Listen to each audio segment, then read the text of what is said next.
হরে কৃষ্ণা। ভক্তি রসামৃত সিন্ধু গ্রন্থের নবম অধ্যায় ভক্তির অঙ্গগুলির বিশদ বিবেচনা। কীর্তন।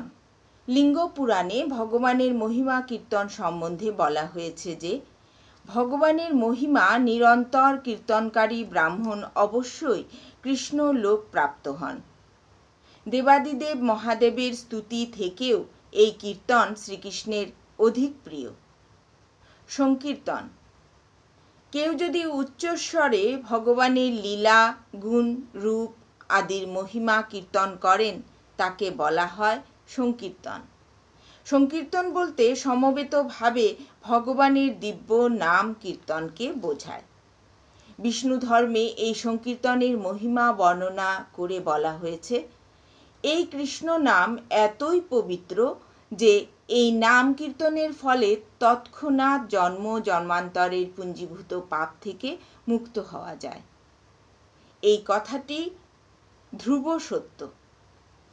চৈতন্য চরিতামৃততে উল্লেখ করা হয়েছে, কেউ যদি একবার মাত্র কৃষ্ণ নাম উচ্চারণ করেন তাহলে তার এত পাপ নাশ হয় যে তত পাপ করার সাধ্য কোনো পাপীর নেই। কোনো পাপী অসংখ্য পাপ কর্ম করতে পারে, কিন্তু একবার মাত্র কৃষ্ণ নাম উচ্চারণের ফলে যত পাপ ক্ষয় হয় তত পাপ করার ক্ষমতা কোনো পাপীর নেই। শ্রীমদ্ ভাগবতের সপ্তম স্কন্ধে প্রহ্লাদ মহারাজ ভগবানের শ্রীপাদপদ্মে প্রার্থনা করছেন, হে নৃসিংহদেব, আমি যদি আপনার চরণ কমলের দাসত্ব লাভ করতে পারি তাহলে আমার পক্ষে আপনার লীলা শ্রবণ করা সম্ভব হবে।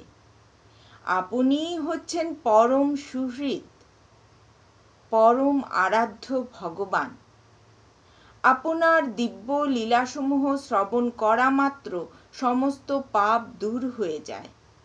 তাই সে সমস্ত পাপ কর্মকে আমি আর ভয় করি না, কেননা আপনার লীলাসমূহ শ্রবণ করার ফলে আমি অনায়াসে জড়জগতের সমস্ত কলুষ থেকে মুক্ত হতে পারব। ভগবানের লীলা সম্বন্ধীয় বহু গান রয়েছে, যেমন ব্রহ্মা ব্রহ্মসংহিতায় গেয়েছেন, নারদ মুনি নারদ পঞ্চরাত্রে গেয়েছেন এবং সুখদেব গোস্বামী শ্রীমদ্ ভাগবতে গেয়েছেন। কোনো মানুষ যদি এই সমস্ত সঙ্গীত শ্রবণ করেন তাহলে তিনি অনায়াসে জড়জগতের কলুষিত বন্ধন থেকে মুক্ত হতে পারেন। ভগবানের মহিমা কীর্তনকারী এই সমস্ত সঙ্গীত শ্রবণ করা অত্যন্ত সহজ। কোটি কোটি বছর ধরে এই সমস্ত সঙ্গীত গান করা হচ্ছে এবং আজও মানুষ সেগুলি গাইছে।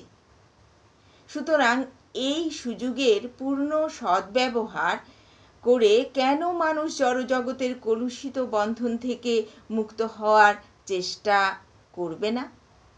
শ্রীমদ্ ভাগবতের প্রথম স্কন্ধে নারদ মুনি তার শিষ্য ব্যাসদেবকে বলছেন, হে ব্যাস, জেনে রাখো যে তপ, ত্যাগ, বেদ অধ্যয়ন, যজ্ঞানুষ্ঠান, বৈদিক মন্ত্র উচ্চারণ, দান আদি পুণ্য কর্মগুলির একমাত্র পরম ফল হচ্ছে ভক্ত সঙ্গে ভগবানের মহিমা কীর্তন করা। এখানে বোঝানো হয়েছে যে ভগবানের মহিমা কীর্তন হচ্ছে জীবের সর্বশ্রেষ্ঠ কার্য।